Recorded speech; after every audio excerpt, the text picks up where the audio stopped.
Yeah, Jerry got to see her buffalo.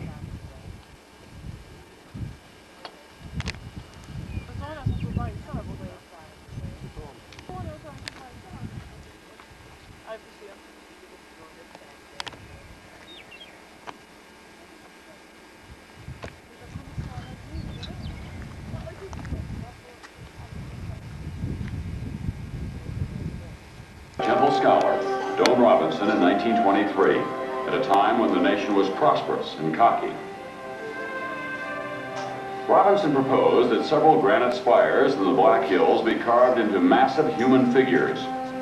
Lewis and Clark, Buffalo Bill Cody, Chief Red Cloud, or other Western heroes.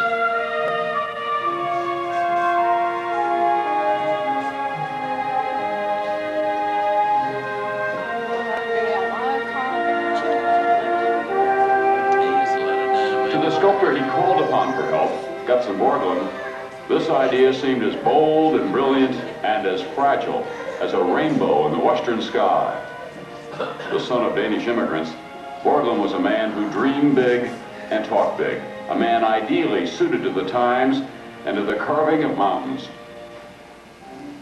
American art ought to be monumental, he said, in keeping with American life, and Rushmore ought to be colossal, in keeping with American achievements.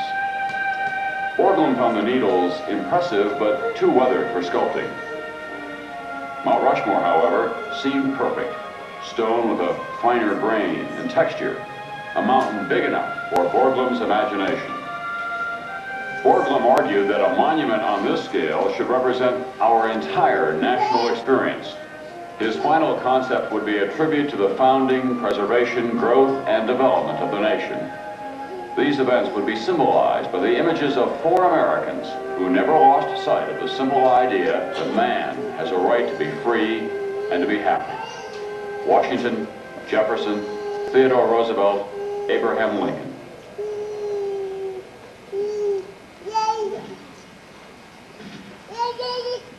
Jefferson had articulated the central idea of the American democracy.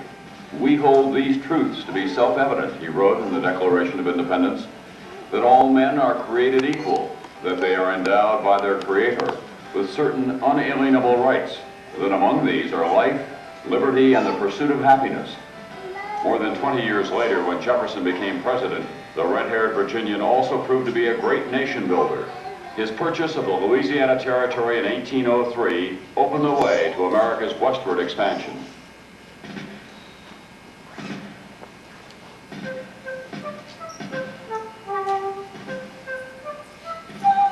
George Washington was the father of his country.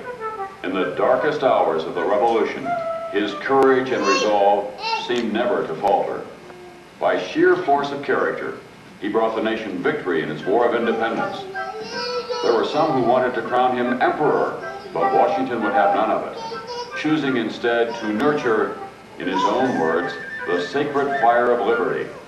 As our first president, Washington set about to make the lofty ideals of the Declaration of Independence work in practice. For his iron rectitude, for his inspired vision of the future of a free people, and for the dignity he brought to the office of the presidency, Washington will be remembered for as long as men dream of freedom.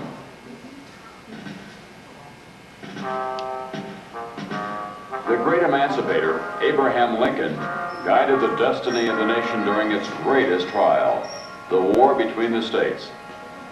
Let us have faith, he said, that right makes might, and in that faith, let us to the end dare to do our duty as we understand it.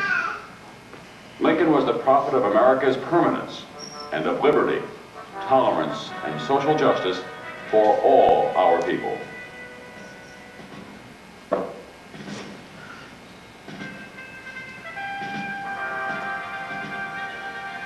To political freedom, Theodore Roosevelt extended economic freedom. He was the daring trust-buster, passionate conservationist, and friend of the common man. At a time when the U.S. was emerging as a world power, he led the march toward new frontiers, forging new links between East and West with the Panama Canal. We here in America hold in our hands the hopes of the world, he wrote, and shame and disgrace will be ours if in our eyes the light of high resolve is dimmed, if we trail in the dust the golden hopes of men. The mountain was dedicated August 10, 1927. The symbol of the moment was a set of drill bits handed to Borglum by President Calvin Coolidge. With his customary showmanship, the sculptor put them right to work on the face of the mountain. For guidance in his design of studio models of the presidents, Borglum studied photographs, portraits, and life masks, using the sculptor's tools of light and shadow to create likenesses with human character and vitality.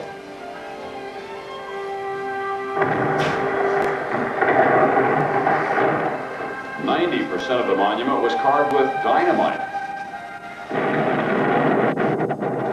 The surface stone was cracked. Measurements made on the model were multiplied by 12 and transferred to the mountain by the use of similar but larger devices mounted on the sculpture. Marks were made at each point, telling workmen how much stone to remove. Holes were then drilled for dynamite charges. The pointer was the most important worker on the mountain after the sculptor himself. In addition to pointers, the construction crew included powdermen, winchmen, blacksmiths, call boys, and as many drillers as the budget would allow at a given moment.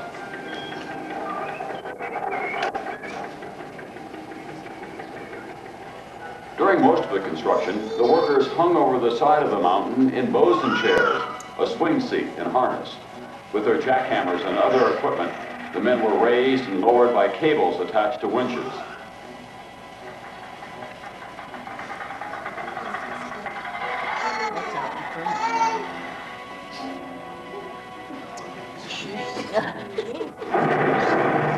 It was customary to blow off the morning's work at the noon lunch break and to blast again at 4 o'clock when the shift ended for the day.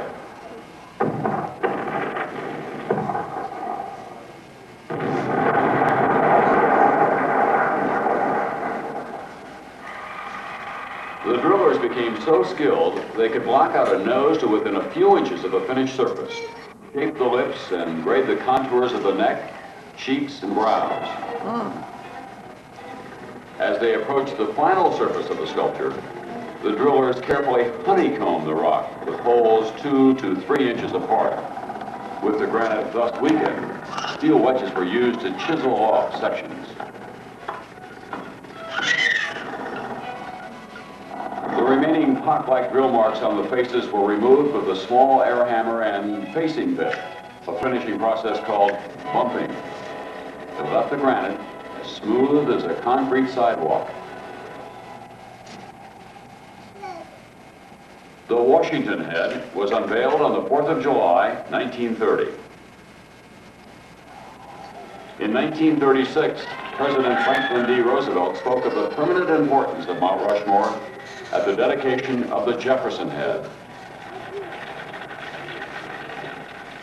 10,000 years from now, I think we can meditate and wonder whether our descendants, because I think they'll still be here,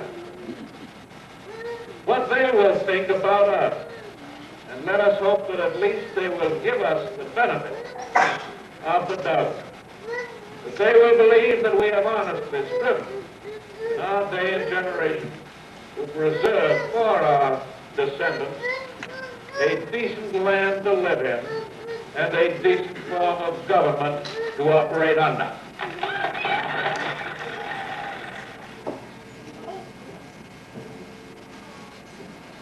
In 1941, as a final dedication was being planned, Gutzon Borglum died, leaving his son Lincoln to close down the work. When he first arrived in the Black Hills, Borglum was 57. Until his death 17 years later, Rushmore had been the focus of his life, his all but impossible dream.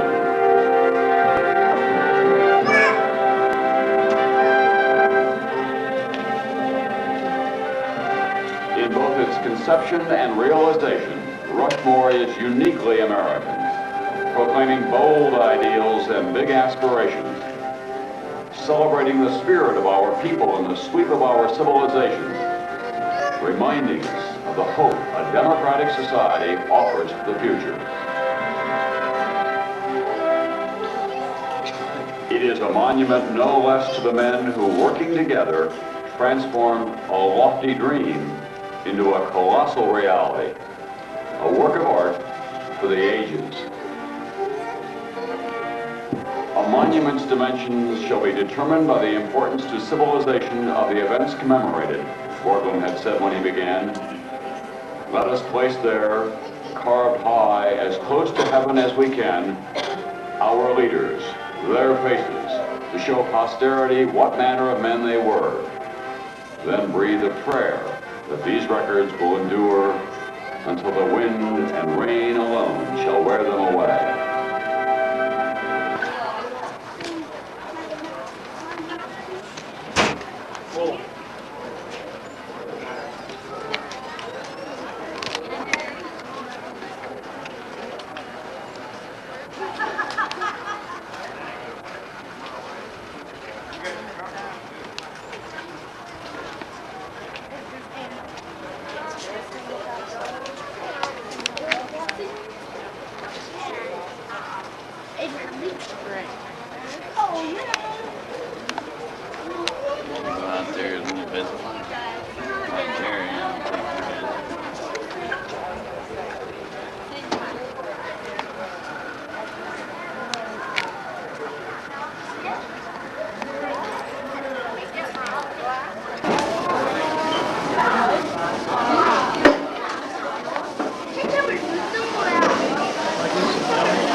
Here. Somebody want to look through real quick? Oh, we got 5 seconds left.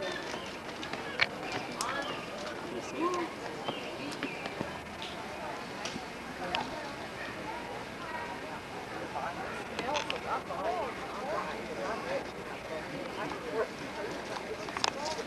This is the path coming into Rushmore, coming down to the